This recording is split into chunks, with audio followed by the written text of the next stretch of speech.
សួស្តីអ្នកនរគ្នាថ្ងៃនេះផងដែរលោកអ្នកកំពុងតែស្វែងរកជាមួយនឹងប្រភេទម៉ាស៊ីនត្រជាក់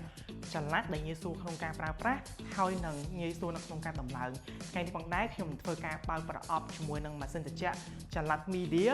ដែលងាយស្រួលប្រើប្រាស់ជាជម្រើសល្អសម្រាប់លោកអ្នកតោះមកមើលជាមួយខ្ញុំទាំងអស់គ្នា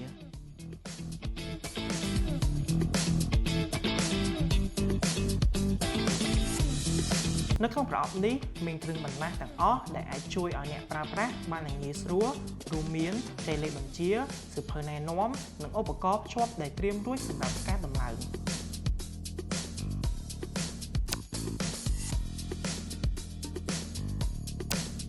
ការដំឡើងឆាប់រហ័សភ្ជាប់បំពង់បាញ់ខ្យល់ចេញទៅខាងក្រោយម៉ាស៊ីននិងបញ្ចូលទៅបង្អួច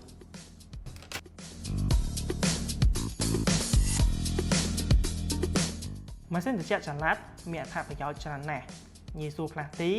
មិនត្រូវការចុះជញ្ជាំងឬដំឡើងអចិន្ត្រៃយ៍អាចបញ្ជាដោយផ្ទាល់ឬតេឡេពីចម្ងាយមានតម្រង់ខ្យល់បន្សុទ្ធធូលីនិងបាក់តេរីមុខងារអូតូដំណើរការដោយស្វ័យប្រវត្តិមុខងារ Cool សម្រាប់ផ្ដល់ខ្យល់ត្រជាក់មុខងារ Dry សម្រាប់ស្រូបសំណើមមុខងារ Fan សម្រាប់បាញ់ខ្យល់ធម្មតាកំណត់ល្បឿននិងសីតុណ្ហភាពកំណត់សីតុណ្ហភាពតាមការចូលចិត្តពី17អង្សាដល់30អង្សាជ្រើសរើសល្បឿនខ្យល់ដោយស្វ័យប្រវត្តិជាមួយនឹងកម្រិតខ្យល់ទាបមធ្យមនិងខ្ពស់មុខងារ Timer អាចកំណត់ម៉ោងបិទដោយស្វ័យប្រវត្តិមុខងារ Sleep Mode សំឡេងស្ងាត់ល្អនិងផ្ដល់សីតុណ្ហភាពសន្សំសម្រាប់ការគេងនៅពេលយប់